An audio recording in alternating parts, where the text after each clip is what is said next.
Yeah. Life hack for that. Take your wife to Hawaii on the Big Island to go turkey hunting. Let her sit on the beach while you go turkey hunting. Best thing you've ever done. Which my Absolutely. wife killed her first turkey in Hawaii with me. And so I'm like, listen, most turkey hunts aren't like this, just to be clear. Yeah. Um, but so we're going back this year to go turkey hunting again in Hawaii. So that's a solid life hack to like get the best of both worlds. Yeah. Just go to the Big Island, book a turkey hunt or a bow hunt for, they got all kinds of stuff. Like, it's one of the best bow hunting destinations ever. Yeah. And let her do the beach thing, and you climb a mountain and chase something with a bow. It's Yeah. it's the best of both worlds. And She that won't works even well. notice you're gone. No, we won't. Robin Hood and Little John are walking through the forest, laughing back and forth at what the other one has to say, reminiscing this and that and having such a good time. Welcome back to another episode of Ruckless Podcast. We got our buddy Caleb Copeland here with Copeland Creative. One of my favorite dudes to run into and talk to when we're out there, South Carolina. Just love getting time with him. You got me, Brian Trainer, my awesome brother Tyrel. Good morning, guys. Coming in hot this morning. We're all a Yeah. little late. Day before Running late. Thanksgiving.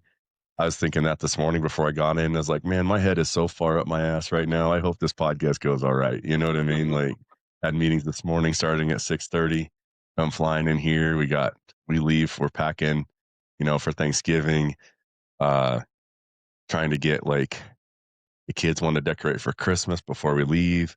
Caleb, when I get back from Thanksgiving, I have prostate cancer right now, so they're going to take that out. Oh man, I didn't know that. I'm sorry. Yeah. So probably need to do a podcast talking about man issues at some point with that. It's a good conversation. I think it's important for us all to be thinking about and keeping our eye on that one. Well, I think there's a lot of conversations that men are having now that they never had before, that our parents didn't have, that, Yeah. they're not the most fun conversations, but they need to happen. Yeah. Nobody wants to talk about a doc putting its finger up your butt. You know what I mean? Mhm. We all knew it's coming. But yeah, I was just thinking about that coming in here. I was like, man, my head is, like I said, pretty far up my ass, you know what I mean? A little bit, and excited to talk to you, and it'll be great.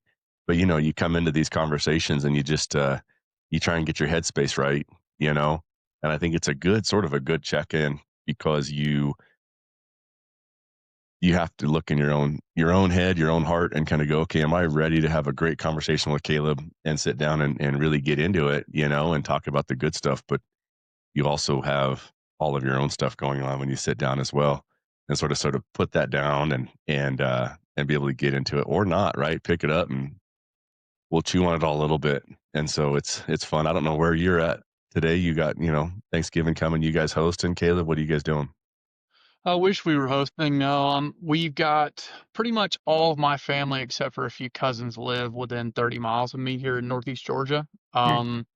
So we've got a Thanksgiving dinner tonight for my dad's side of the family, the Copeland side of the family, and then tomorrow night we have the Sims side, which is my mom's side of the family. And then my wife's side of the family we've already done, so that one's behind us. So yeah, just gonna eat enough to kill ourselves, and Yeah. try and get out and hunt if it starts to cool off. It's supposed to start actually cool off on Thursday. I took my little boy yesterday and it was very slow, rain the whole time. But just and I like to shoot turkeys in the face. I'm not a huge fan of eating turkey. Not my favorite thing to Right. eat unless they're fried turkey nuggets. I'm not a stuffing or a dressing guy, depending on which one you want to call it. Um, I'm more of a ham guy when we get to Thanksgiving. And Yeah. the sides and the desserts, I'm always a dessert guy. Of But course. that's, Thanksgiving's not my favorite meal. No, I mean that turkey, it's hard to make a real good turkey. Yeah, I'm in the same level. Yeah, I'll eat it. I love the turkey, but I love some ham. Yeah. Potatoes, they're just filling. We switched to we do a prime at Christmas now. Yeah. I'm like, I'm not gonna, I don't like this turkey. I want some red meat in me, Yeah, So we switched 100%. to a prime for Christmas, and yeah, we usually host. We're actually leaving. We're gonna go do the whole, like, restaurant buffet thing this year. We're only about 30 minutes away. Stay in a hotel with my wife's family, and then one of our brothers. One of our brothers is my wife. So me and a brother married sisters. So this is a little bit of down south redneck stuff for you, Caleb. This probably All feels right, I was about to say a little comfortable to kissing you. cousin action. I got you. Okay. Exactly. Yeah, yeah. So what's cool about that though is there's four brothers and a sister within our group of siblings. So I pretty often get to see that brother at the holidays because we have that overlap. So we'll go up there, get away, get a couple days. I don't care for sleeping in a hotel, but yeah, what is what it is. Yeah. It's better than Yeah. I nothing. don't sleep in a hotel when there's hunting afterwards, but Well, that's yeah, that's just it. You'll sleep about yeah. anywhere if you got hunting in the morning. Yeah, it's really hard to explain that to your wife though. Like, so we just got back from Texas. She's never been to Texas, and so prime rut in most of the places around here that I can drive to. I've got a lease in Kentucky I haven't even had time to step foot on, and I'm getting pictures of deer chasing does and everything. And we're sitting in a hotel in Fort Worth to go to the stockyards and um, go shopping, and I'm looking at trail cam photos, and she's like, "This is a really nice hotel, isn't it?" And I'm like, yeah, it's a nice hotel. She's like, you want to be in Kentucky, right? And I'm like, I mean, I'm with you, baby. We're having a good time. Yeah. She's like, well, how's the hotel where you're gonna go in Kentucky? I'm like, not like this. No. So, but yeah, I can think of on one hand the amount of camps that my wife would have said, yeah, I'll stay here tonight to hunt out of. Oh yeah. Oh yeah, dude. I was talking to a buddy I was hunting with what was it, third rifle season here. And we went out to a snow goose hunt years ago, probably 18 years ago. And I think it was eight or 10 dudes showed up and I was the last guy to get to camp, which with the pro tip, no matter what camp it is, if it's a goose or turkey, they're not nice. I don't care if they say lodging is good, it's not, right?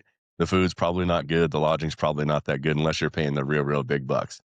But if Mm-hmm. you're a normal little guy like me, I showed up as the last guy, and I think the ranch hand must have been sleeping in dirty, greasy overalls in the bed I was in for 15 or 20 years. I mean, the pillow was pretty much stuck to the bed. And I'm looking at the guys like dude, those guys had taken the beds, the couches, everything, but nobody was going like, I'm gonna go ahead and sleep in this thing. And so I actually after that trip I bought one of those like really thin, like I think Thinsulate or one of the companies, sleeping bag companies makes just like it's like basically a sleeping bag, but it's a sheet. And it takes no room up, right? It's like just the size of like a pair of socks almost. And I just started carrying that with me everywhere, right? If you're going to those camps, because not to be a wuss, but dude, that thing was gross, just disgusting. Been You know, there, done that. Yeah, a like few times. take your own sleeping bag or something. Just you can sleep on top of a soft surface, but you don't want that touching you. You know. Well, I Um, don't even, I mean, that's a big deal, but to her, it's like to not have the availability of a shower right. day and night or a bathroom, Yeah. Oh, yeah. a place to look in the mirror to make sure you don't look haggard as crap. And it's like, You don't baby, get it. the elk and the deer don't care what you look like. You're trying to not to be seen much like, so I was like, Yeah. they don't care. I was Yeah. like, and I guarantee the other guys you're sharing camp with don't care either. No. But that's why when we come off the mountain, and we come to see that girl standing outside the outside the Waffle House on the way out, and you're like, "What's up, Big Booty Judy? I've been in the woods for a week. You look pretty good." Dude, it's so funny. It's funny how many times I've had that conversation with buddies. Like you get in the woods for a week and you come into town and every lady you see is just Yeah. like Yeah, goodness gracious, look at all these beautiful yeah. women out here. You just And you have to bring yourself back down to reality because you're like you're seeing through some goggles at that point. for sure. 100%. So I remember getting back to an airport. I'll never forget it. I had a layover in it was after a moose hunt. I had a layover in Vancouver. I was actually on FaceTime with my wife. She'll love this story. And I'm pretty sure a Swedish volleyball team had gotten off of this plane, and it was just 6 foot tall, blonde headed tens, like Oh, one after the other. And I just been in the Yukon on a moose hunt for like 9 days, and I'm like, I'm not even looking at her. I'm like watching, and she's like, "What are you looking at?" I'm like, "You need to get me the hell out of here." yeah. Yeah. I was like, Maybe on "This this is not plane. good." Yeah.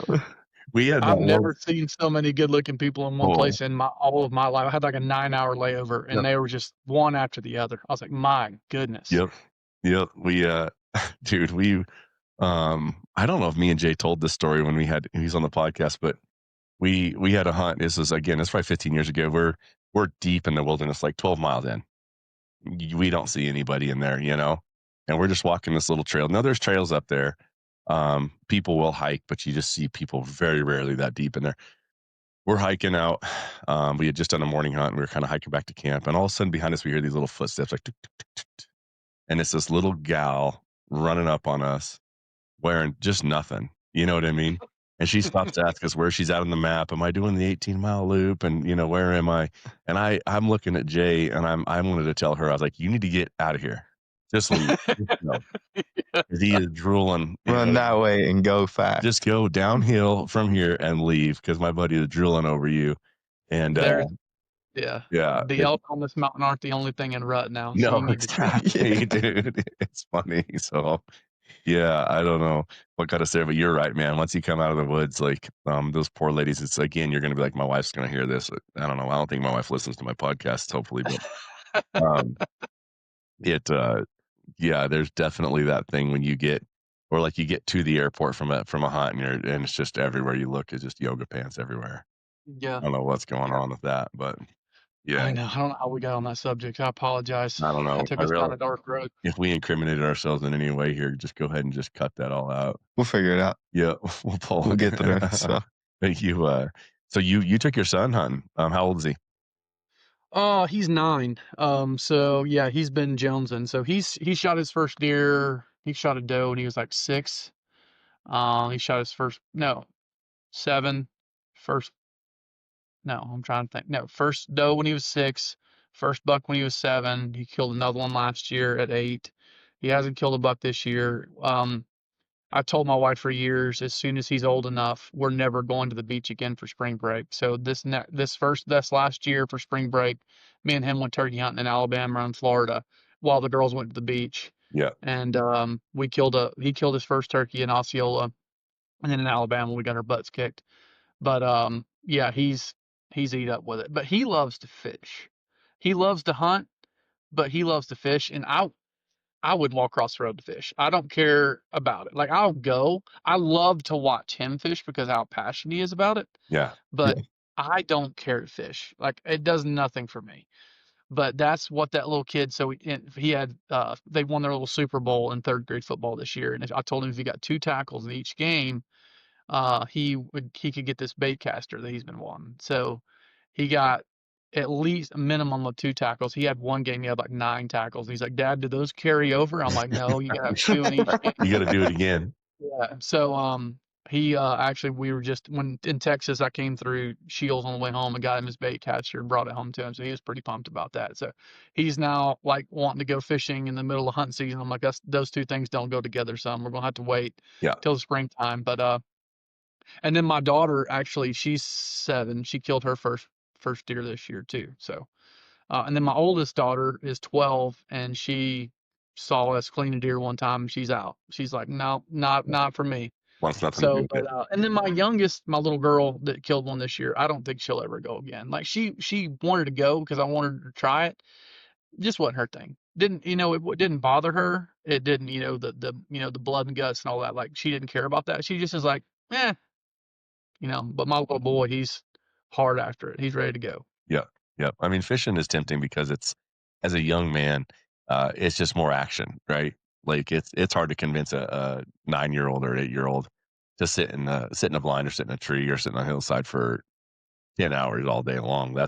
Yeah. That's a lot for them, and so it's always like, I don't know if my son will hunt, but as I've taken him out on whitetail hunts, like making it as fun as possible, letting him bring his little Game Boy, or I don't know what they call them these days, but he's sitting in a tree, and just, you got to put up with some of that, like making noise and moving, and say this is part of it, and hopefully they fall in love with it a little bit, but you Well, never I know. think I think that's why turkey hunting. So why I didn't turkey hunt growing up. I didn't turkey hunt until I was out of college because I played baseball my whole life. Yep. And I think it is the best thing to take kids because it's so interactive. Right. There's not a lot of if you're running and gunning. Now, if you're sitting in a blind deer hunting them, yeah, it's virtually the same thing. But that's not how I like to hunt turkeys. And you can call them, you can move on them, you can. It's very, very, call, response, move, action, get hid, hurry up, that I think that No. he really liked that a lot.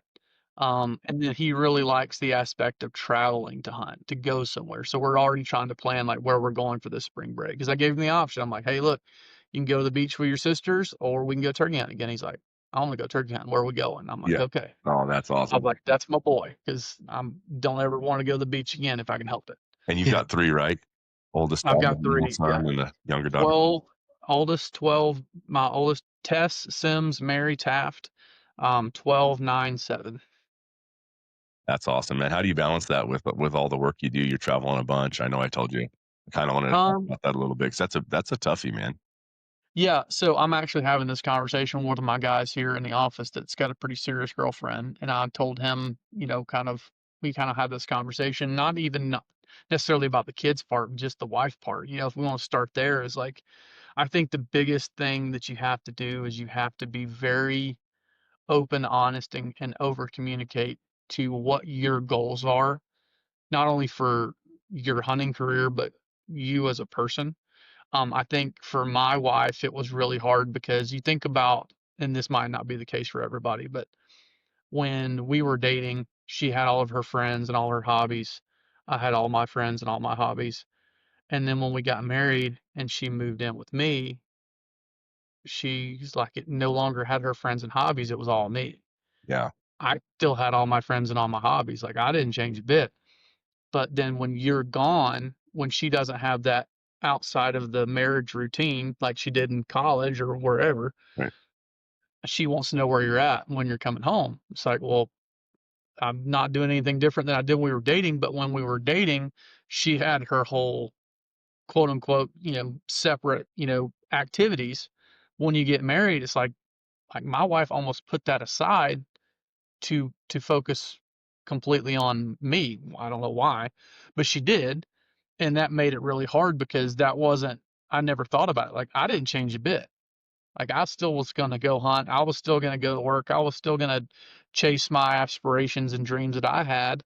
And then for her, it was just me. And I'm like, well, I don't understand this. And it was really, our first 2 years of marriage were really hard trying to figure out, okay, I'm still going to do all of those things because that's who I am. Yeah, And if you can't deal with that, then we got to figure out some concessions. And first 2 years were hard.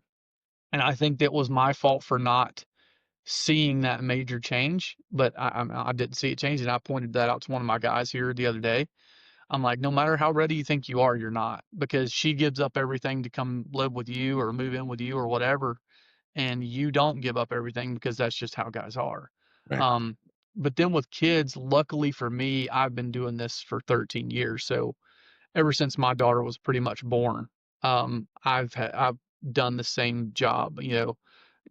Traveled 150 to 200 days a year, on different hunting trips or filming trips around the country and the world. And um, I honestly think it helped because then my wife wasn't home alone.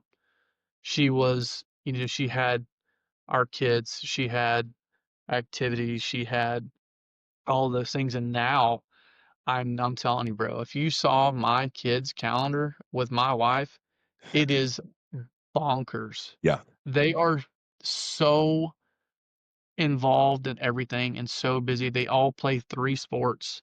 My wife works full time. She coaches 2 of the teams. She, runs our VBS at church. She runs our Wednesday night service at church. Like, I'm like, bro, I was like, you got to tell somebody no. Like, she doesn't even know when I'm gone now because, like, she's like, every second of her day is scheduled. Like, my wife is a freaking rock star. I don't know how she does it. Which she stresses about it a lot because she wants to be everything to everybody. Um, but I could do it. I'd just be a butthole and tell people no. I just couldn't do it. yeah, But she's like, well, I'm gonna be there anyway. In her theory is like, if I coach, then I can manipulate the schedules for practices and games to where I can see all 3 of the kids. And I'm like, I didn't think about. She's a lot smarter than I am. yeah. So So that's always the case. That's how it um, goes. so yeah. But I think you figure out the wife thing, and I think the thing for us was making sure that I explained to her, and I stood by this, is like, listen, when I say something, I mean it. Like, I'm not going to say something and change my mind later. Like if I'm going to go do these things, if I'm going to chase this goal, if I'm going to like a couple rules for us is like, listen, I don't paint. I'm not going to paint. I'll pay somebody to paint or we ain't painting it or you're painting it. I don't paint.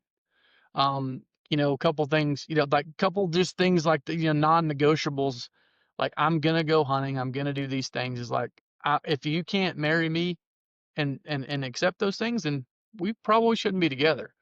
And I've stood by those things. And this is really gonna hurt a lot of guys' feelings because a lot of guys look at what we do, or me myself, which is it is my job to go hunt a lot of times behind the camera, but they're like, I couldn't do that. I couldn't be away from home. It's like, I understand that. A lot of guys couldn't. Um, but they're like, my wife would let me. It's like, maybe you married the wrong person, Mm-hmm. because my wife, she supports me in everything that I do, and I couldn't do it without her, and it's like, do I want to be gone? No, I wish I could bring my family everywhere I go, but it's the law of sacrifice. If you want something, you got to give up something else. And I'm trying to get to the point in my career now to where I don't have to be gone as much. Now my kids are at the point in life to where they're in, 47 sports and in every activity in the world, and I want to be here for those things. Now, do I still miss things? Yeah. Will I probably always miss something? Yeah. Thank God for FaceTime. Thank God for, things of that nature, because otherwise I'd miss a lot of things. But my kids to this point now know that's just what dad does. Mm-hmm. And they're okay with it. But now they're to the age to where I can start to take them to experience things that most kids will never get to experience. So again, it's that trade-off of like, okay, I might miss a ball game here or there, but I'm going to get to go do things and see things and experience things that 98% of kids won't ever get to. Um, so I guess that's my long-winded answer to that. I think it's dead on. I think that also something I've seen is just your presence when you are there, right? So I think there's a lot of dads that come home and then they're still not there, right? They might be physically there, but they're mentally someplace else. And Yeah. so Yeah. something I always focus on is like if I'm home, I'm all in, right? And so I might have to be away either, whether it's just work. I mean, and every guy misses stuff, even if you work in town, right? You can't be at all of that, especially now with the level of activities that all these kids are in. If you choose to put your kids in that kind of stuff, it's busy. You're gonna miss some things, but when I'm there, I try and be all there, right? Well, a big thing for me too, and I didn't really realize this until probably, well, I guess I probably realized it about 10 years ago. Up until very recently, I don't hunt when I'm home. Um, First of all, because there's nowhere around here worth a crap to hunt. If I'm hunting, I'm traveling. Like the closest place that I hunt to here is 4 or 5 hours. So when I'm home, like the thought of hunting isn't in my mind because it's not worth going out the back door to hunt at the house.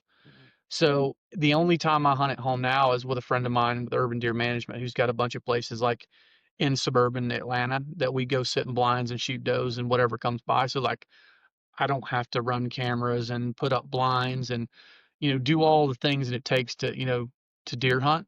Yeah, I just go wherever Michael tells me to take my kids. Like I don't hunt for myself at all at home. It's if I hunt at home, it's for my kids. yeah, So like when I'm home, like that present thing, like I don't have to not be present because there really isn't, other than work stuff, there really isn't anything for me to be taken by.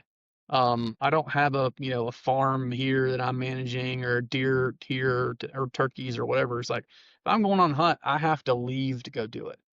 um, which is good and it's bad.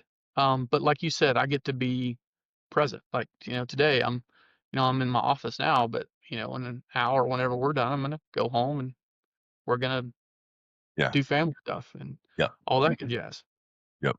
And just put all the other stuff away, which is it's really hard for a lot of guys to do, I think, is to kind of put it away.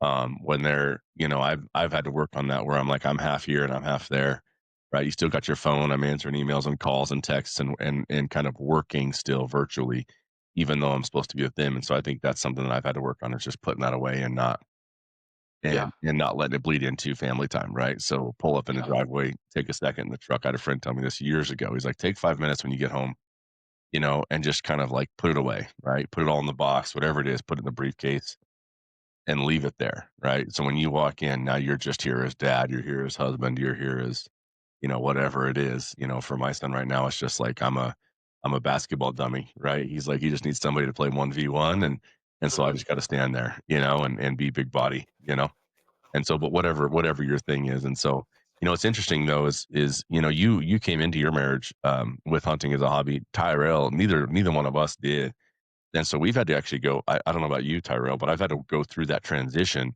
of me falling in love with something, that does take me away from the house a little bit, and it costs money, and just all of the things that come with falling in love with that hunting world. It has been work because I was like you. I mean, I was an athlete prior, and hunting wasn't part of my life. I didn't Nothing was part of my life except for training, and trying to make enough money to go to the next track meet or whatever else I was doing professionally there. And so once I was done with that and I picked up hunting, it really has been a transition of her kind of understanding the motives. Because from the outside looking in, I think it looks a lot like me just wanting to leave a bunch and be gone. Yeah.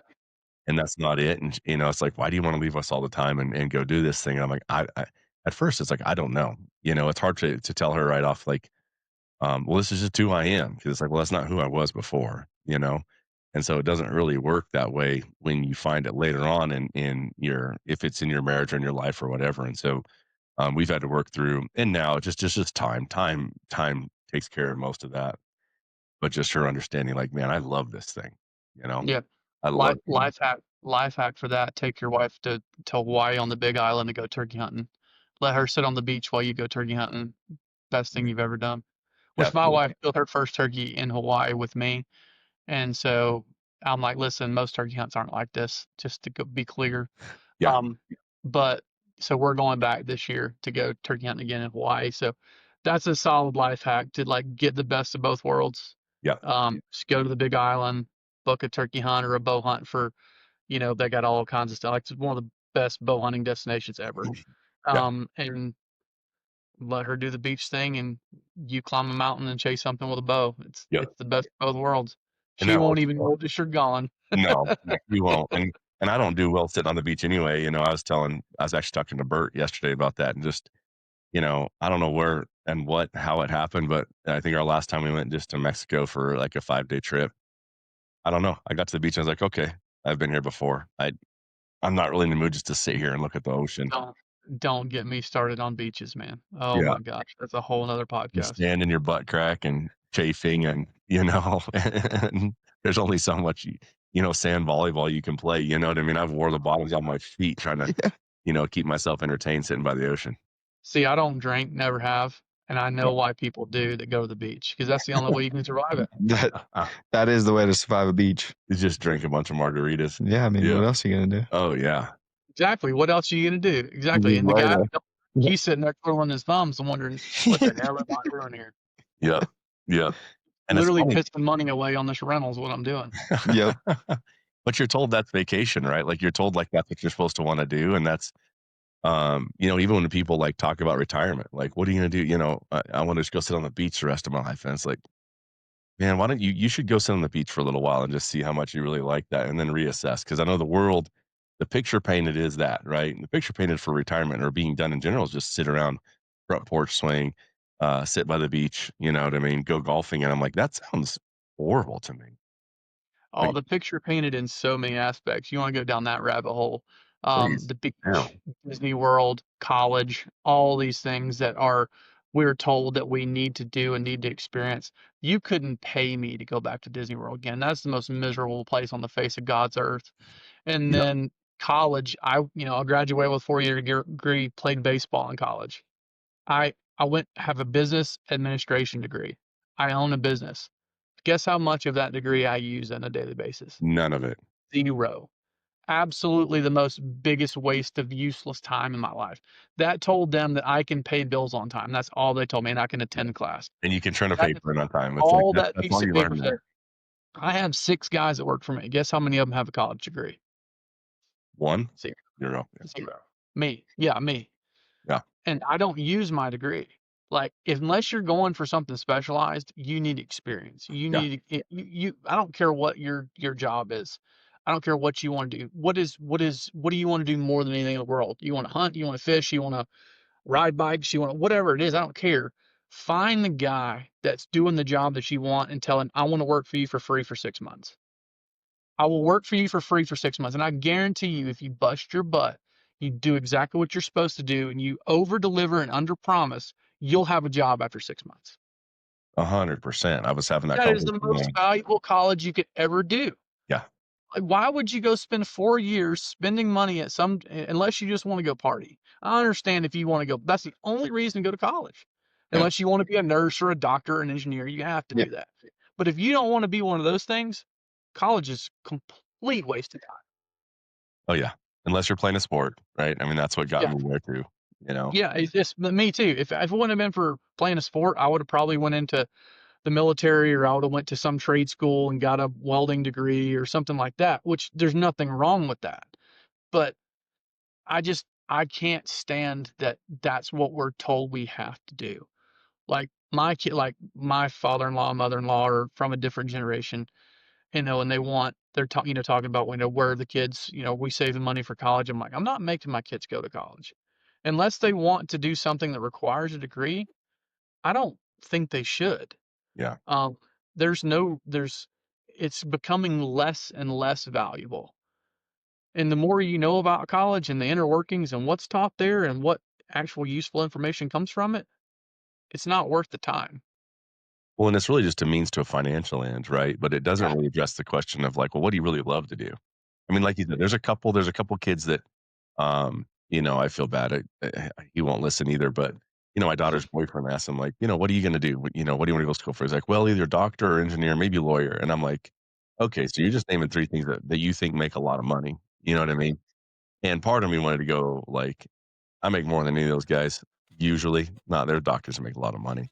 But I'm like, I'm an idiot.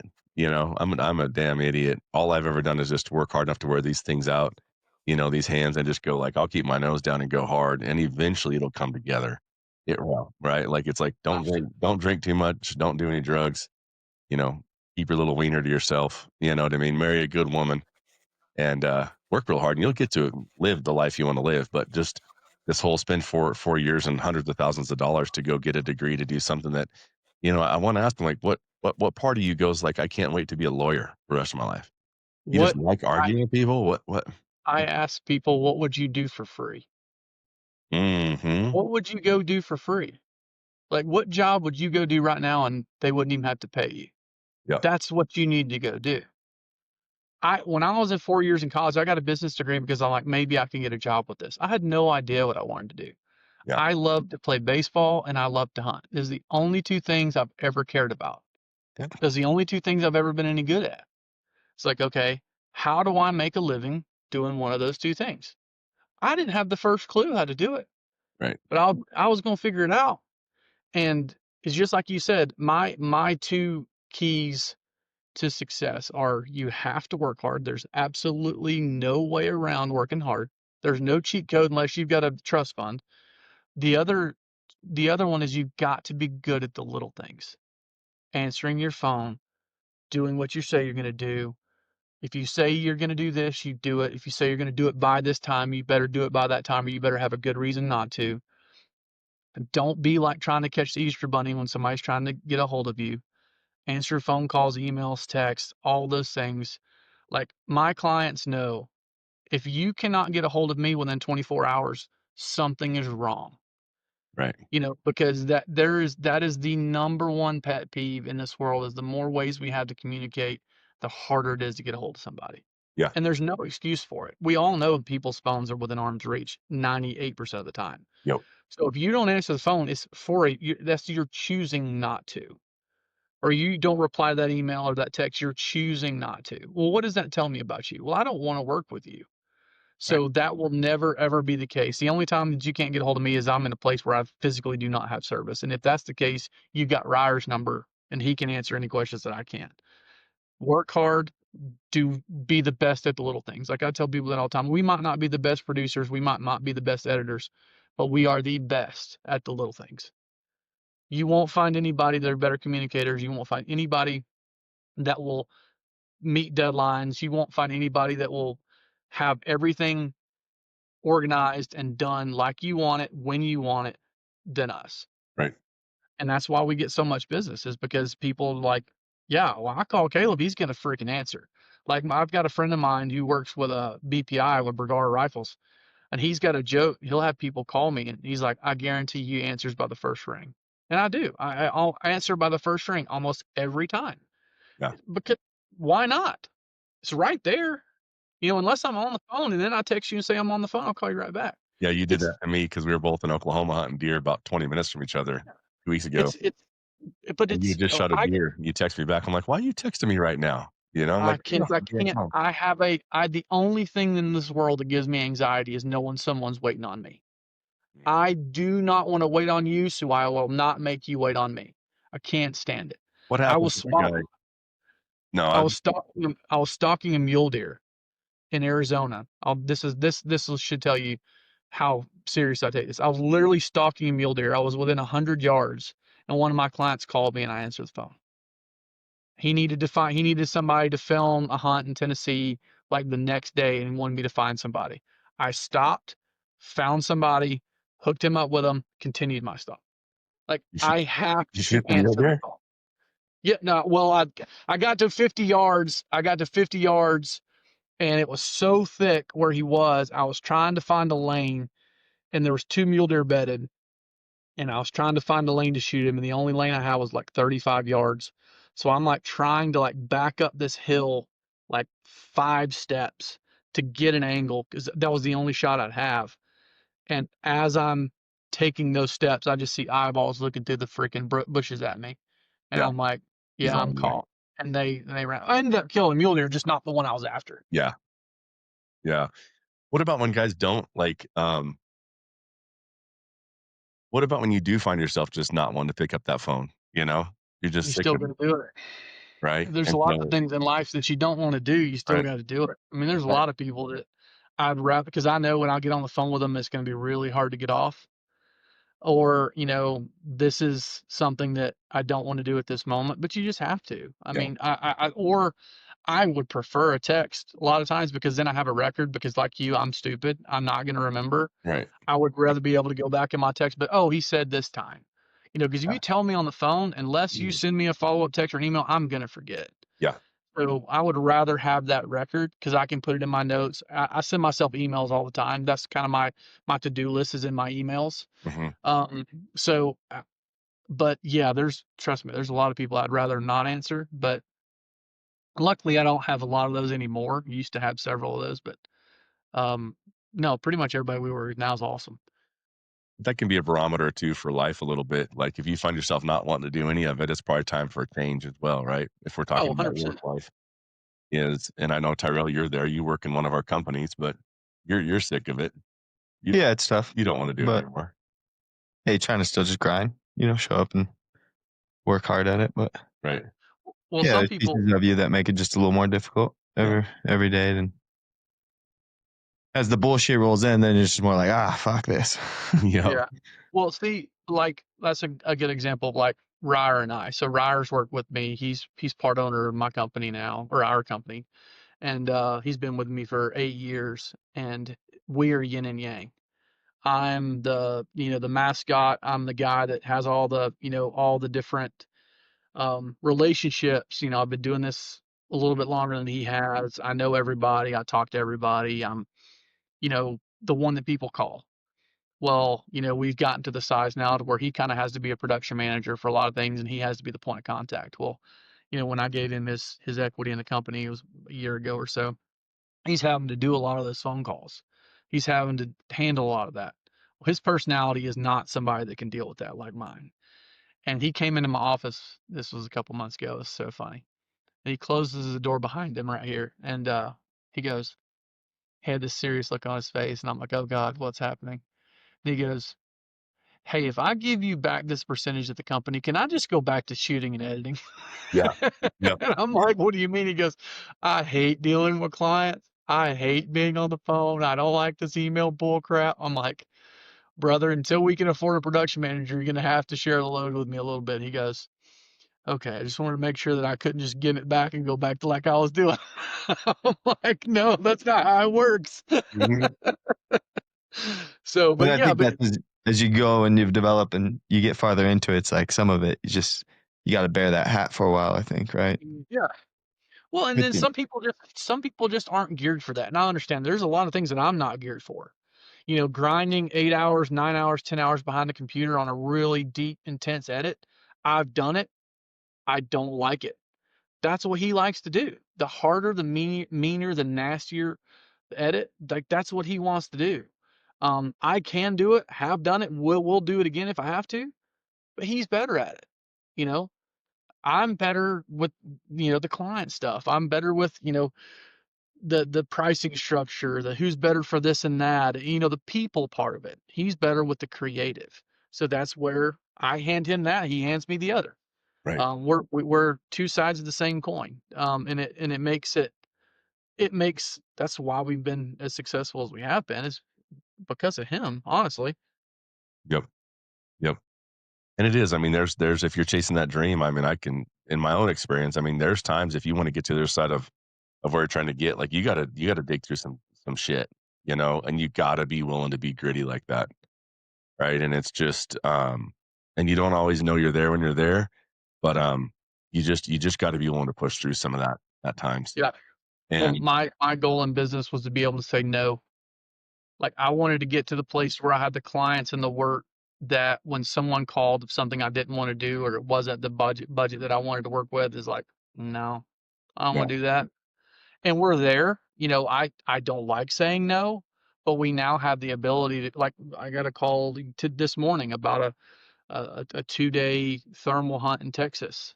It's like right in the middle of our busiest season. I'm like, I I can't, as much as I'd like to, couple $1,000 to do that, like, it's just I don't want to burn my guys out. It's like, no, we can't do that. right. So, like, and that was always my goal, is to be able to, like, not have to take everything that comes in just to pay the bills. It's like, okay, I want to work on the ones I want to work on. I want to get the projects that keep my guys engaged, that, that challenge them, that excite them. Like, that's my goal. Now, do all of them do that? No. Do some of them just pay the bills? Absolutely. Right.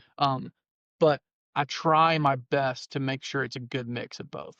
Yeah. And then I went through a phase with our business where you say, okay, we don't want to do that job, but we'll just bid it high, and if we get it, we'll be happy we got it. And you're Yeah. still not happy you got it. Even if you bid it high, you take the big dollar and you think, okay, I'll just bid it. They're going to say no. And then they say yes. And then you still, no matter what you're making, you realize, like, Yeah. I don't want to do this. It was not about the money. Yeah. Yeah. You just didn't want to do it. It didn't fit. Yeah. Right. Done that a few times. And you still regret it. Right. You're like, yeah, sure. The check's there.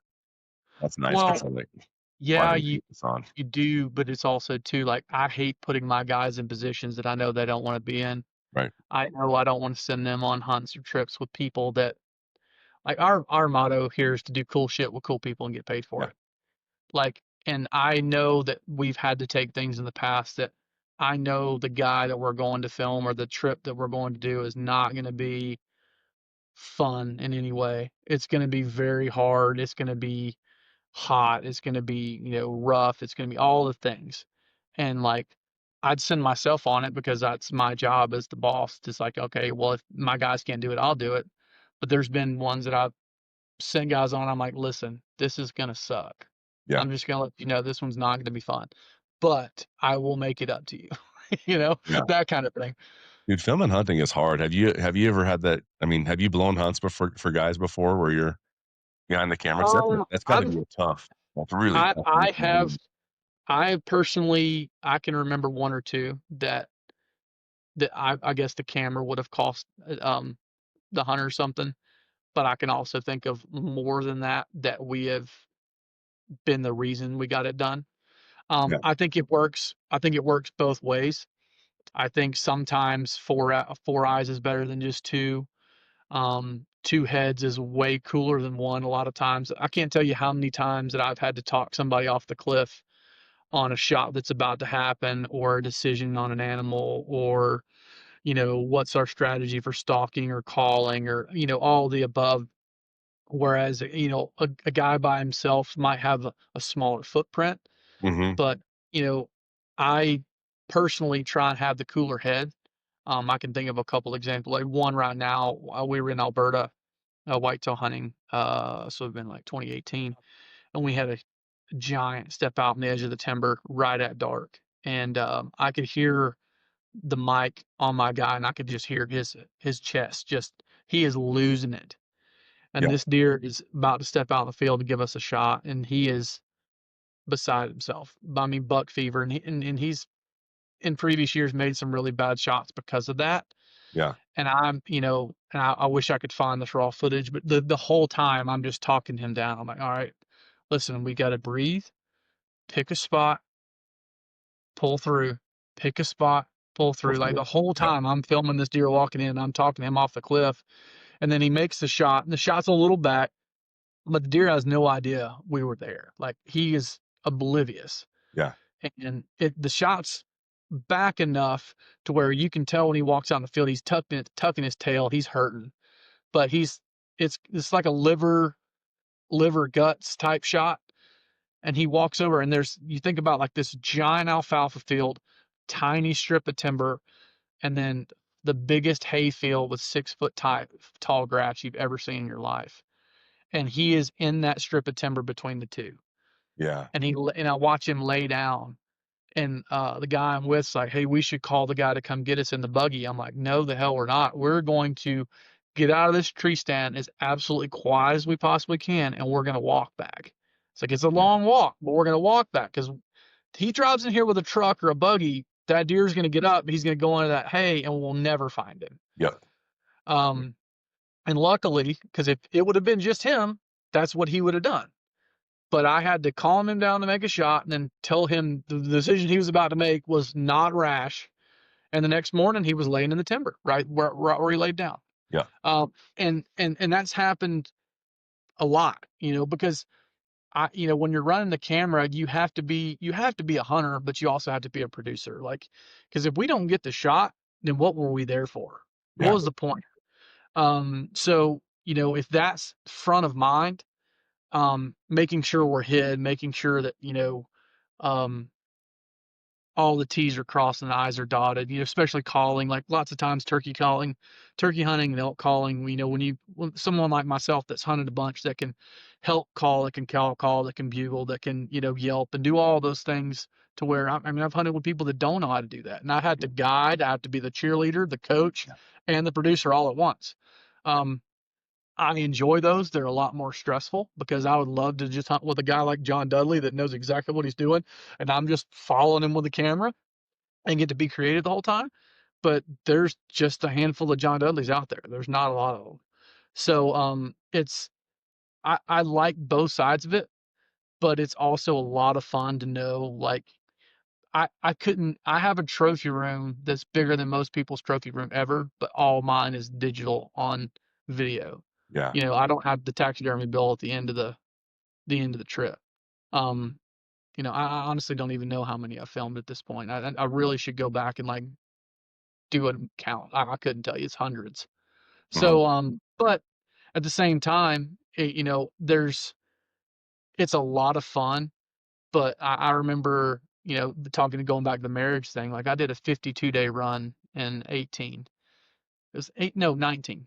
Um, and got home and I didn't want to do anything but sleep. And I don't care how much you love something, Yeah. you do it for 52 days during September and early October when the days are that long and you're elk hunting, bear hunting, moose hunting, back to back to back to back. Right. I didn't want to hunt anymore. I wanted to go home and just sleep for a week. And that's hard. Being gone for 52 straight days is tough. Mm-hmm. And then you're only home for a handful of days and you're right back at it, because that's the hardest thing about what we do is we got to do a year's worth of work generally in about 4 months, Right. 5 months if you count turkey season. So a year, 12 months worth of work in 5 months. Yep. And it's it's a logistical nightmare a lot of times because we're traveling to all of them. I'm looking at my map on my wall, and I've done like 40. I think last time I counted was like 43 states and 3, 4, 5 countries. And that's, and like we did as a company, I did keep up with the last year, but like 2022, we did 22 states and 3 countries in one fall. So that's a lot. But at the same time, I've got to hunt the best ground on the planet for everything. I've Yeah. got to meet the most incredible people. Like you can't put a price on just those 2 things. Yeah. and I make a pretty good living doing it. It's like, you can't beat that with a stick. What have you found? I mean, you're out there almost curating information and watching these guys that are hunting and, assuming I want to be a good hunter, which I do, and I've got a lot to learn. Like, I mean, I'm putting you on the spot. I should have asked you this via text earlier, but like kind of maybe, give me 1 or 2 or 5 lessons, those common things that you're seeing with guys that are successful. You're out there with duds. You know what I mean? You're going, "Oh God, he does this. This is that thing that makes him just a killer," you know? So Well, not I just think duds, that but those guys in what general. What do you what you see out of those just guys? what you just said is what it comes back to for me. I think that I'll consider myself, yeah, an average, above average hunter, but I've met 2 killers in my life. Yeah. John Dudley's one of them, and Lee Ellis is the other one. Okay. Those guys are willing to work harder than you're willing to work. They're willing to go further than you're willing to go. They're willing to drive further than you're willing to drive. They're willing to do all the things that you're like, bro. Like, listen, I love to deer hunt. I don't like it enough to do what Lee Ellis does to kill a deer. I mean, that guy drove to Illinois or Ohio to kill that one big deer 13 times in one fall. He would get home in his driveway in Georgia, get a picture of that deer, turn around and drive right back. My Like, goodness. and that they have a level of obsession that is, it's hard to explain. I tell people, if there was a contract out on my life and Lee Ellis or John Dudley had that contract, I'd be scared to death, Right. because those guys, they're like a dog with a bone. They, like, John Dudley does not leave a place with a tag in his pocket. He is bound and determined. Like, one example, we were, I wanted to kill him.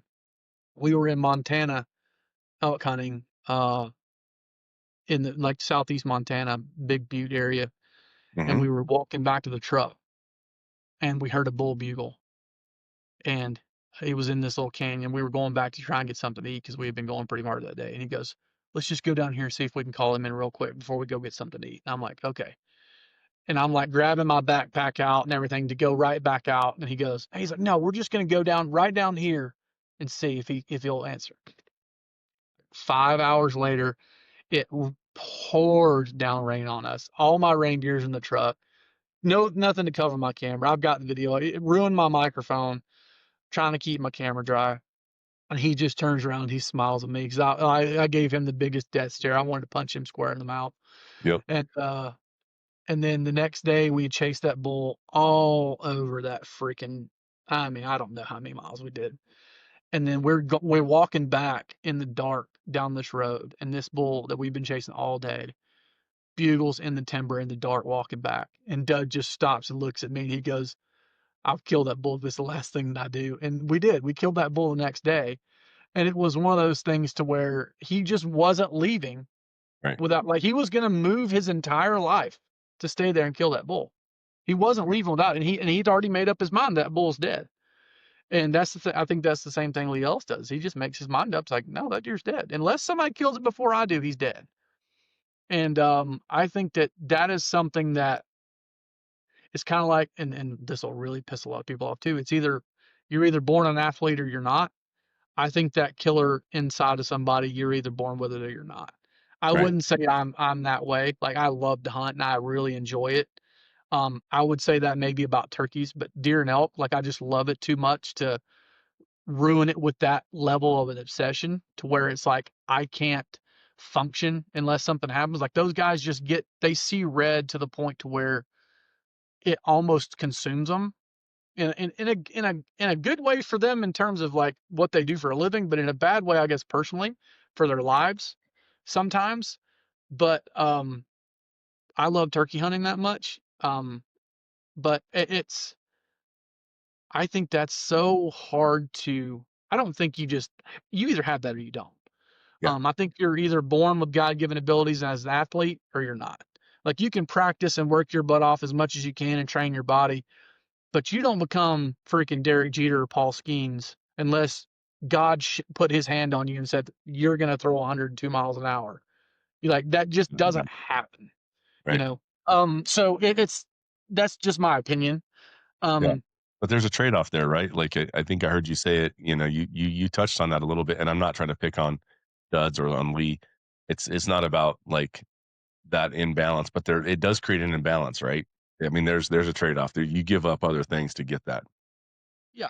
Well, I think they both are aware of that too, and I think both of them try and make concessions in their life to like I think that they almost would rather not chase one deer anymore or one elk anymore because they just want to be able to take that step back and just enjoy it like it was their first time versus get tunnel focused on. Like, I think deer are the worst because I think that's why there's such an obsession with especially whitetails. I would say mule deer too, is they're so unique. They have such their own characters and their own unique stories, especially guys that follow them year to year. Yeah. Um, and it just, like Lee is almost sad when he kills one because of the. I mean, he's super happy that he did it, but it's almost like, well, this entire, these thousands of hours that I've spent is over. It's Yeah. like it's like you close the book on this entire chapter, and it's like it's a little sad. Because now what?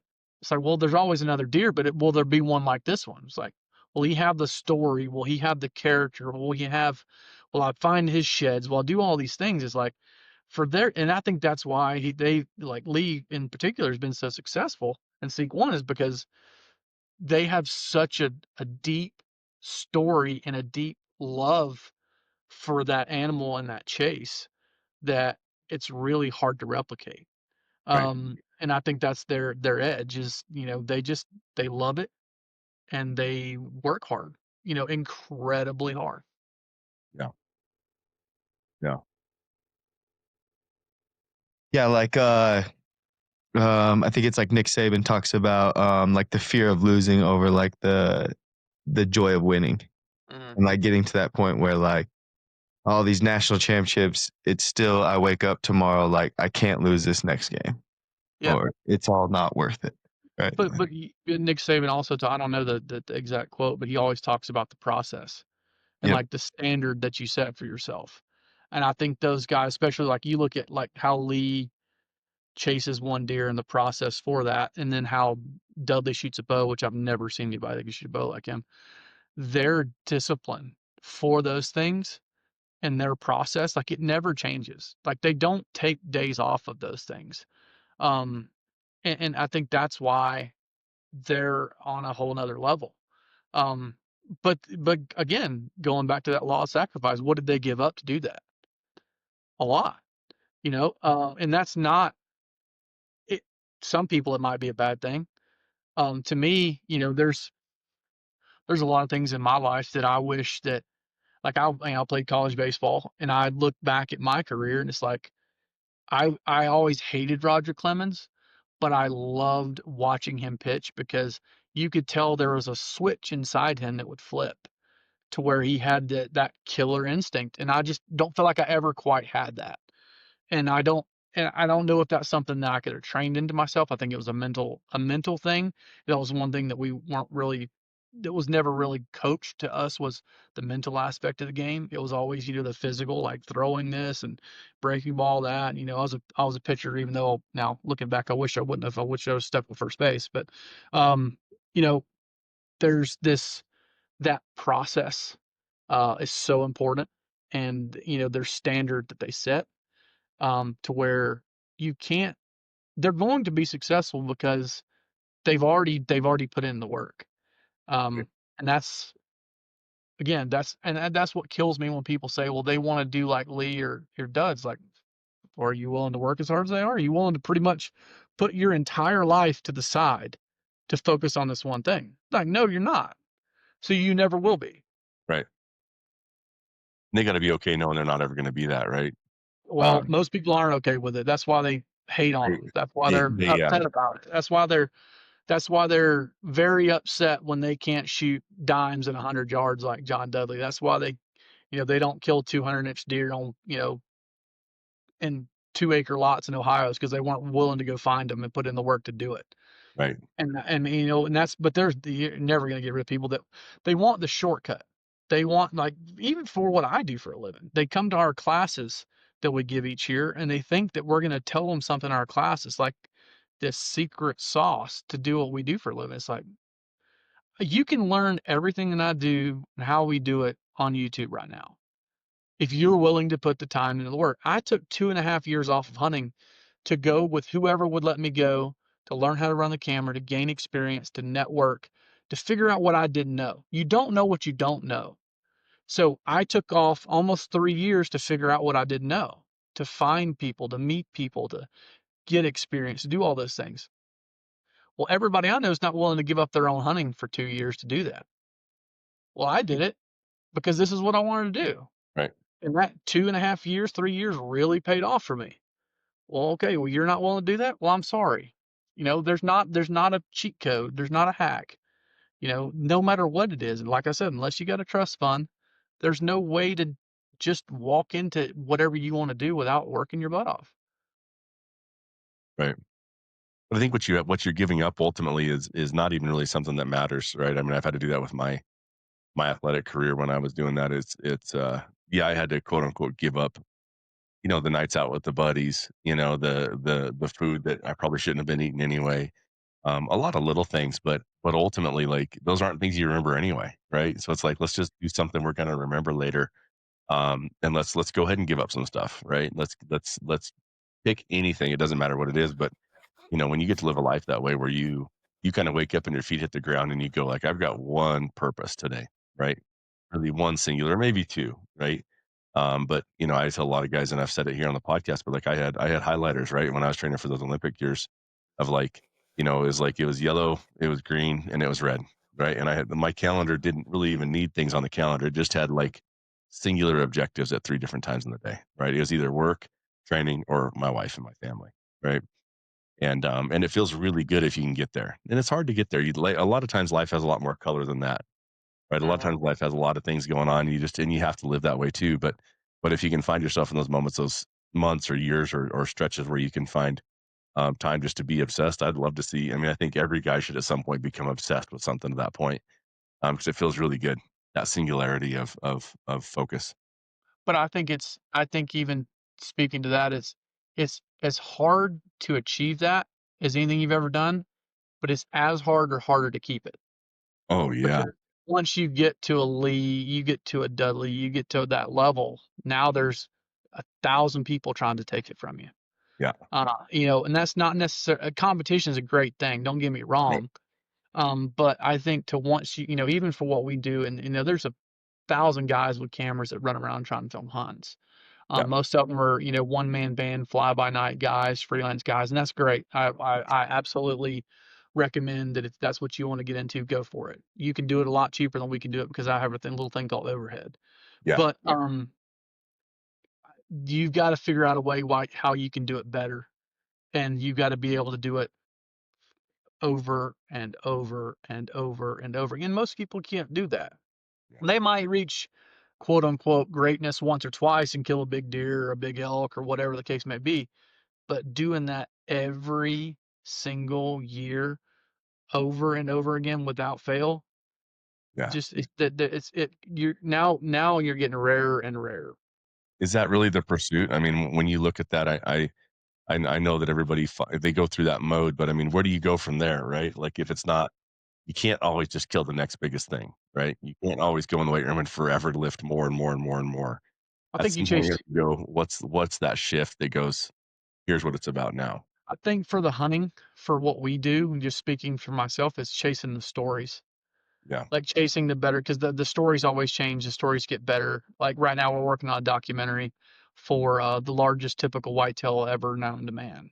Um, and the story behind this deer, he was picked up in 1959. The name of the deer is the General. Yep. A client of ours just bought him for $1 million, the antlers. Yep. And 40 days after he bought them, a bunch of crazy stuff came out about the deer. Um, Sheds that nobody ever heard of came off of them. You know, sticker points had been shaved off. And then you start digging into the story and it just gets crazier and crazier. Um, I think now that's what my pursuit is. Now that I've pretty much done, with the exception of 1 or 2 hunts, I've done everything I've ever wanted to do.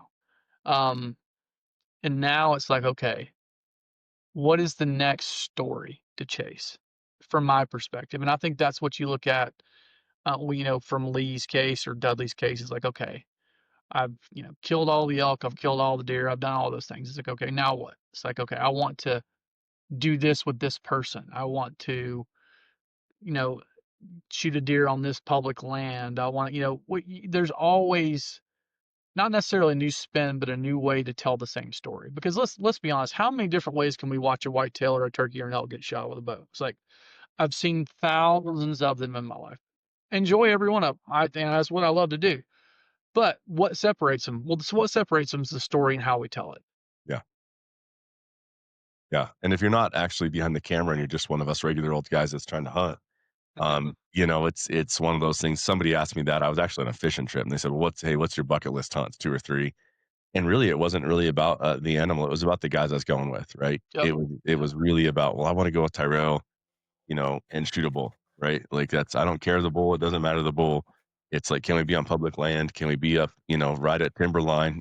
Just for me, it would paint a picture of location, the guy I'm with, and 3 or 4 good hard days of hunting, if you're lucky, and have it come together in a story in a way that feels like, okay, that was good for us. We'll never forget that, right? It's just, I think it's for me, it's that adventure with my brothers. Well, I Um, tell people the reason those things are so important is we've been hunting, fishing, screwing, and telling stories since the beginning of time.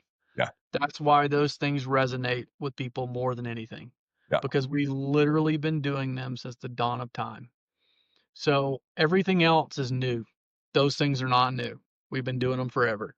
yeah, And I think that's why that story and the people you do it with and the way you do it and the animals, the cherry on top. I've been, some of my favorite, most memorable hunts, we didn't kill nothing. And I think that's why. Have guys call me all the time. Hey man, I want to shoot an elk and I want to do this, I want to do that. I'm like, well, you want to shoot an elk? Like, is the goal to shoot an elk, or is the goal to experience elk hunting? Because those are two different things. If you want to kill an elk and you want to guarantee kill an elk, it's going to cost you. yeah, If you want the experience, I can send you on where to go and hit an elk bugle in the wild, and you might not kill nothing, and it's not going to be terribly expensive, but it's going to ruin you in the best way. yeah, And they're like, "Well, I really want to kill one." I'm like, "Well, get your checkbook out," yep. because that's not why I go. Get a Yeah. If rifle, I'm get your going on an checkbook elk out, and we'll hunt, go shoot something.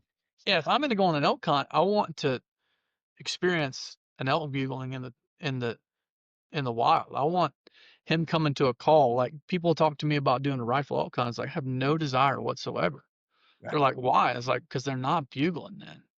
Like, you go for why God put them here. You go in September with a bow in your hand. yeah, That's why I believe turkeys should be shot in the face with a shotgun. I think that's what God put them here for.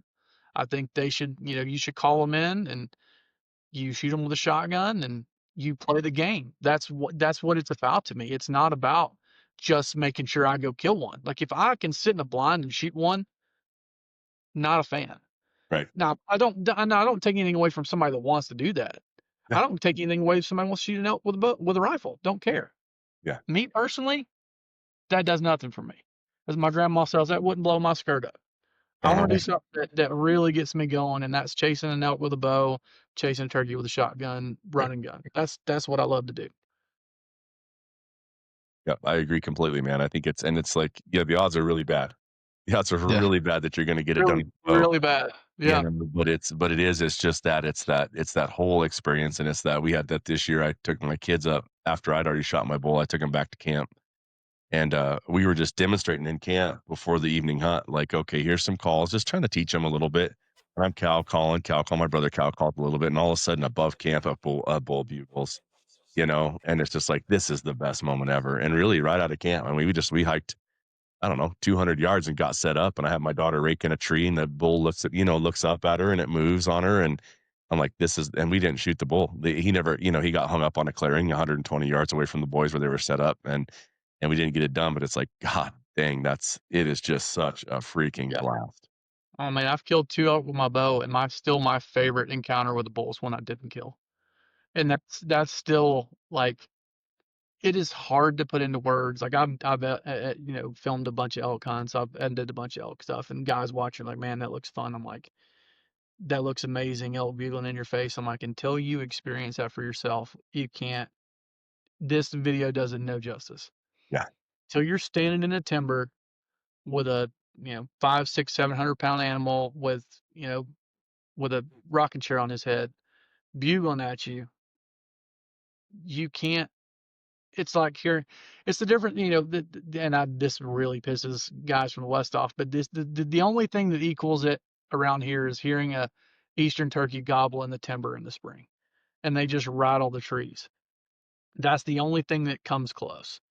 And I think that that's still elk, still up here, but Yeah. turkey's a little down here. But I think that's why I love them so much, is because they're so interactive. Yeah. Whitetail's my first love, but um, now that I've gotten to experience it all, those two things that's top of the mountain. I think there'll be elk bugling and turkeys gobbling in heaven is what I'm hoping. Yeah. Oh, absolutely, man. Absolutely. What, before we get to the point where we wrap up here, man, what's next for you, man? What are you looking forward to? What are you super excited about right now? I'm really excited about this documentary. It's gonna be the biggest thing we've ever done. It's big and scary for us. Um, it's gonna be about a 6-month wide open project for us. Looking forward to Winter Strong again. Yeah. Planning on being there. Um, for me personally, I'm doing that Hawaii trip with my wife, and I just got back. I did August, went to New Zealand and killed turkeys this year, so I'm supposed to go back to New Zealand in August and hopefully do a stag when I go back. Looking Yeah. forward to that. And then I got enough points to where I've been talking to Lane. I've got enough points where I should be able to do a pretty good elk hunt in Colorado this next year. So that's How many points do you got? 5 or 6, I think. I need to go back and look. And I think I've got that same amount for Wyoming, but I think I'm going to save my Wyoming ones. I've got that same amount for my dad, so I want to go somewhere where dad and I can go. I took my dad, so my dad had never bow hunted, he had never elk hunted. I got him a bow in 2012, and he went on his first ever bow hunt, first ever elk hunt, and killed a bull his first sit of his first morning. Like breaking daylight, he's not even gotten ready yet, and the bull walks right in front of him 40 yards, he shoots Yeah. it. And then he's went on for 3 since then and hasn't killed another one. So Yeah. I owe him an elk hunt. So I'm gonna try and get a hold of, first of the year. I was gonna talk to Lane about it actually at Winter Strong, like where we need to apply, where we need to go, because Yeah. that's the hard thing with guys from the Southeast. You want to go elk hunting, unless you have somebody like you guys or Yeah. Lane or somebody that's got firsthand knowledge. Is like, hey, this would be a good unit for you guys to try, or hey, you got this many points, it'd be good to go here, because like you want to come to Georgia hunt, just pay the money and hunt. Yeah. It's super easy, whereas the Western states make it tough, Yeah. especially for us rednecks in the Southeast, man. We just want to try and shoot a bull. Make it easy for us. Is there Yeah. like a Cliff Notes version of this where we can redneckify these regs somehow? There is, right? And I think that's something we've learned over the years is we've always made it hard. I think because we want that adventure, we've made it harder on ourselves. But there's a lot of, especially if you got 5 or 6 points in Colorado, Wyoming, and especially Montana, like that, that's plenty of points, right? Where you can get yourself out in a really, really like high probability unit for a Yeah, and I property. want and I want to take the time. Like I want to make sure we book not just 5 days. Like we're there essentially open ended until we one or hit him or I can try and get an arrow and something, because Yeah. I don't know how many more seasons dad can go. Which, I mean, my dad's in awesome shape, but you know um be able to keep doing that, because I mean he's who took me when I was little, and Yeah. um, now I get to return the favor. But he kind of lives vicariously through me now as I travel and do all this stuff and meet all these people. And I really try every year to try and take him on one big trip. I've taken him bow fishing the last 2 years, and that really made me loved that. Yeah. But elk hunting, I got to do a good whitetail hunt with him, and then we got to do another deer hunt. I try to take him turkey hunt, but he can't hear fat hog fart, so he has a really hard time hearing turkeys gobble. So we've got to I think we'll stick with the elk. Yeah. Yeah. Yeah, you'll be good, and Lane knows all the goodies about, there's probably in my mind, there's probably 3 areas. I don't know that it's something whether I do or don't wanna talk about it on camera or not, you know what I Don't mean? don't spot burn for people. Don't do Yeah, that. exactly, but Save there's it for probably your good. 3 different units and, one of them's in our backyard here, Yeah, with that many points, right here in our backyard, you will be you'll be in 'em, you know? There's a lot of private, public kinda that's the thing we deal with a lot here too, is just that public and private, yeah, kinda navigating where you can be, yeah, um, but, Lane knows, between him and the rest of the team at Ruckless, there's a lot of guys put a lot of days in the field, as yeah, I was talking to them about, like, who to have on the podcast here, and, it's funny, I look around the table with our team on the Ruckless side, and it's like, man, there's a lot of dudes spend a lot of days in the woods on this team, right? There's a ton of experience here with dudes being out there and really chasing down some proper bulls, on the western side, where we know whitetail for us is always like that thing where we go, well, our season's over and we're still really jonesing to get in the woods, and so that's where whitetail's wonderful, right? You can go Oklahoma, Missouri, Did y'all do any good in Oklahoma? Yeah, man, I shot a buck on my last morning. It was funny. My brother Adam, who's the second brother, we were out there together with a buddy at a ranch, and I'd been there. I had to finish up a couple of mule deer hunts here, so they had already driven out, drove all my gear. So I was here, had 2 mule deer hunts to go on with buddies. I was just helping back him up. So on a mule deer, flew out there, Ubered out to the ranch, got in the tree stand the next morning, kind of thing. Just putting on the grind a little bit, but, passed a couple bucks through the week. It's a buddy's ranch that he's been working when we first got out there when we were young, didn't know what we were doing. We didn't see a buck to save we were shooting these little, like, forky with a little crown on one side, and we're happy about it, Mm, because we just weren't seeing bucks. yeah, But, I mean, it's a testament to his work. He's done a lot of planting, some Egyptian wheat and some stuff around the roads and just giving those deer kinda lanes, cutting lanes for them to walk through and kinda find places for them to bed and kinda live on his property, and it's really produced nice bucks. So yeah, that last day, I had passed up on 2 bucks, a little 8 that just was a perfect little basket buck. He'll be nice, 2 more years, he's gonna be a great buck for somebody. And then another kind of really wide, kind of your kinda almost Kansas looking whitetail, big, thick beam, kinda short points, but just big and wide. So I passed on 2 bucks, which is weird for me to do. I'm a public land hunter, so I don't pass animals very often. So I was just funny. I'm sitting in the tree stand. I'm like, I'm done.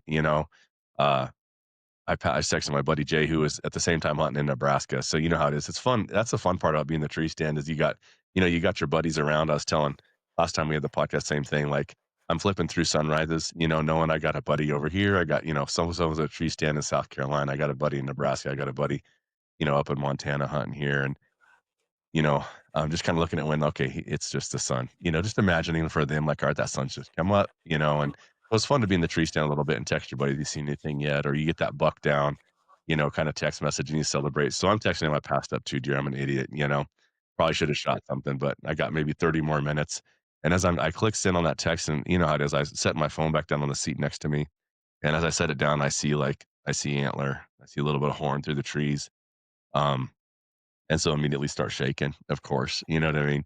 But, I had a buck come out about 40 yards, shot at him and missed right underneath him. I didn't know he was at 40, just kinda like I didn't have a chance to range him. He'd have busted me, like, I had no time to just grab my bow, nock an arrow, shoot right underneath him, and he just bounced out to about f it was like mid 50 to 60 yards, and I was like, "There's no way I'm gonna put an arrow in this thing." I don't know why I wasn't confident in it, but luckily drew back another arrow. Actually, while I was pulling, I'm, like, reaching for arrows in my bow, and I knock an arrow out, and it hits the tree stand and clinks down, and I'm like, "I'm done. This guy's he's got me so busted right now." And he just, for some reason, just didn't, you know what I mean? He was curious about the sound or what, mhm, um and was able to shoot him about 55 yards-ish. Yeah. nice. So nice, for me, really nice buck, really, like, non-typical kind of, right his left side's pretty typical, and then his right side is just all up and twisty with just trash growing out.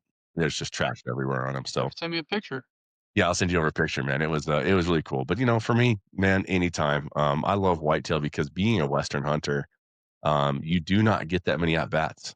I think that's what guys don't get when you're hunting archery elk, you might go years without drawing your bow, you know?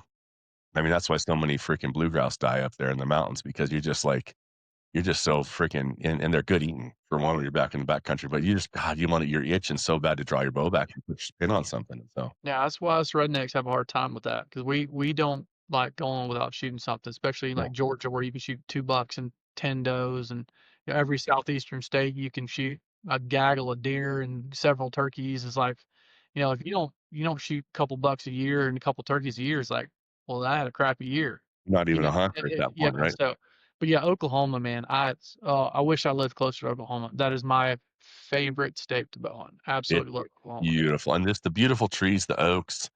You know what I mean? The way that timber sits in that country is kind of wide open, and just it's just great hunting. And so yeah, it's been kind of a staple for me and my brother Adam because you do get those reps, right? Where when you're as a Western hunter, you don't always get those reps. You're shooting foam for Mhm. years before you might draw back and put something in a bowl. And so it's really nice to go out to those eastern states where you can shoot there. You can shoot 2 bucks and 4 does. And so just those reps of settling the pin in, like you told with your guy in Alberta, where all right, settle in, pick a piece of fur, drill a hole in that with your pin, and pull through. And it's nice to do that when your heart is at 280 beats a second. You know what I Yeah. mean? Kind of feeling and you can feel your legs thumping. Um, and I still get that way even with the doe. I don't know, man. I get juiced with anything with a bow in my hand, and so I like it for that because it is good to kind of go. Okay, I've been to the show before. I know what I do wrong because you find yourself. Oh, I peek. You know what I mean? I noticed, years ago that I was shooting high on everything because I was kind of peeking over. As I was pulling, I was peeking to see where my arrow was going to hit, and so you learn your bad lesson. And you don't do that in your backyard. You don't do it at the range. Yeah. It's just everything's easy and cool, and you just don't like. Oh, I've got this habit of this thing I do with a live animal, and I so think I think that's really cool too around us, like, especially this urban stuff. It's really easy to get reps shooting does because I mean, you can go in and shoot as many does as you want. You're not gonna hurt anything. yeah, And I've got a friend of mine that I took with me to Kansas, and he missed like 3 or 4 times, and it's just because he hadn't done a lot of bow hunting. I'm like, bro, you need to go home and shoot 5, 10 does with your bow. yeah, Get those reps underneath you. Get yeah, your confidence, because confidence is so important. Get that absolutely. behind yourself to where you're drawing back. You're not questioning your gear, questioning your abilities, questioning, the wind, the range, all those things. Yep. Get it where when you draw back, everything feels like it should. You're pulling through your all those things, and that's the beautiful thing here. Like you want to go shoot does, bro. We can shoot does for days. And they're good eating, man. I mean, I just sent a buddy who he had cancer and he can't eat beef anymore. He can eat wild game. And it felt so good to go to my freezer and just know that that thing is stacked deep and I got more coming, you know what I mean? And be able to give him a proper, like, 2 big ass bags of meat, like a freaking, like a 45 kinda Yeti 45 full of meat, basically, and be able to give it away as well because it's good eating too, so it's what a gift in that way. But yeah, I really wish we were closer to, like, for Tyrel, like, that's something I'd love to see you get more of is just, go out and shoot 5 does. Get reps. Just Yeah. those reps, man, because you get used to going, like, if you're on the ground, like, this isn't always true, but, like, with my bull this year, I had to take probably 10 or 12 steps with him watching me, and I think I had not had that experience of knowing, like, he might blow it, he might not, but you don't have a choice. You Go either for blow broke. him out and shoot it, but you gotta move because there isn't a shot here, and he ain't gonna give you one either. It's from here, it's darker and darker and uphill. And so I had to walk, down this little game trail about 10, 12 steps and up into the woods and squat halfway down to get a shot. You know what I mean? And it's just that whole thing of experience going like, hey man, you're either in or you're out, but this is the time to go. Do not hesitate, right? And so walking with my bow drawn back even with that one. And so but it's the same with whitetail, like they're jumpy as hell. Like if you can get good at moving in the woods and shooting a whitetail from the ground, like you can shoot a bull, you can shoot an elk because they're a lot more forgiving. Yeah, but even with experience, you can still screw up, man. I freaking this year, I killed my mule deer in Arizona last year at 101 with my bow, and then this year I got on a whitetail in Nebraska on opening day. I got to 9 yards, and in my head, I'm like, steer's dead. Yeah, He ain't dead. no I man's got land. Where'd you shoot it him was high? he was rubbing his velvet off. in the corn. The corn's like 14 feet tall. I Yeah. could see his rack, I could see his butt, and there was just nothing but corn covering every part of him. And the wind was blowing perfect. He's rubbing his velvet off. I walked right down the fence. If there wouldn't have been a fence, I could have slapped him on the butt. Didn't have a clue in the world I was there. Yeah. Probably close to 170-inch whitetail. Huge. And I'm just standing there watching him. Like, and he's facing like away from me, just rubbing off of his velvet. And I'm standing there like, this dude's dead. I draw back, settle my pin at 9 yards, and I'm like, I can't see his shoulder because it's so thick of corn. So I let down. I pull my binos out. I'm looking at him like trying to find the crease of his shoulder. Cannot find it. I can see his butt and I can see his head and I can tell he's quartering. So I'm like, all right, well, I want to shoot him mid body because he's quartering. So I draw again. I'm like, that looks about mid body. I'm like, because all he's got to do is turn his head that much and he's going to see me standing there. Like Yeah. I have no cover. I've ran out of cover. And I'm just standing on this, top of a five strand barbed wire fence in the corner of this cornfield. And I put where I think is mid body and the shot breaks perfect. And it sounds like you hit him with a boat paddle. I hit him in the only place you shouldn't hit him, right in Yeah. the point of the shoulder. Yeah. Right in that shoulder point. He Yeah. runs off and looks back at us and runs off. Yeah. So you can kill him in 100 and you can lose him at 9. So Yeah. it's oh man, it was brutal too. We found him the evening before, opening evening, got him to that close and get that close to one that awesome of a deer, rubbing his velvet off and then can't get it done. Man, I was freaking sick. Yep. Followed blood forever, and the They're so tough. farmer called me actually about a week ago, and he's like, pretty sure I saw your deer. He's still alive. He's like, we just cut the corn and we didn't find him. And he's like, I think I just saw him. I'm like, he said, when are you coming back up? I'm like, well, you're 19 hours from me, so probably not anytime soon. Yeah. So, Yeah. Well, that Nebraska season lasts a long time. You got time, and that's the thing. It's going to be tempting. I do, and I'd love to go back up there, but man, I don't know if I'm gonna have time. Yeah. Trust me, I want to go back real bad. Yeah. Because my tag is good for any weapon whenever I want to go back, but I just gotta have the time to go back. Life. You got life to do, man. Yeah, I know. Well, now after Thanksgiving, we're wide open with a bunch of stuff too. So we'll see. I'm not gonna hold my breath. Dude, beautiful, Caleb. Well, I appreciate the hell out of you coming on with us, man. Thanks for making the time. Great stories. Good advice. I think people get a lot from it. Yeah, man. Thanks for coming on the Ruckless podcast and being part of the family and the team. And you've been supportive to us from the beginning. And I appreciate you always check in with the team and anything, you've kind of given us a lot of those. Hey, anything I can do to help. It's one of those things we can't wait till we can afford you, and get to see that kind of that cinematic feel of what we do. Right now we're stuck with iPhone pictures and some wobbly video that's not worth sharing with anybody. And like you said, we tried to recreate it, and Tyrel can tell you, man, we've tried to film hunts of each other, and gosh darn, it is so hard to make that look very good. hard. It is hard to tell that story. It looks easy when guys like you do it, but you go and try and do it yourself, and it's like, man, it's a hard story to tell. It's been told 1,000 times, like you said. But to do it right and do it well in a way that's fun to watch, it's a real craft, man.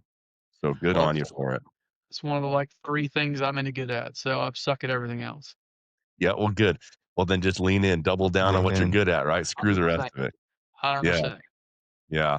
Well, appreciate the hell out of you, man. Thank you for being on. And like I tell a lot of guys, like you're one of those guys, we'll have you on again here, and we'll find some time we're in the same part of the country together. We'll do one in person, and we can, chat it up and have a good time. We need to get on the tack schedule too. If y'all gonna do any tacks, I need to try and do a tack this year. And then obviously, if you guys are gonna be at Winter Strong, I'll be there at Winter Strong. We'll be there. Yep, we'll be there. Cool. All right, brother. Be good, man. We'll talk to you again soon. Thanks, man. See you. Ooh,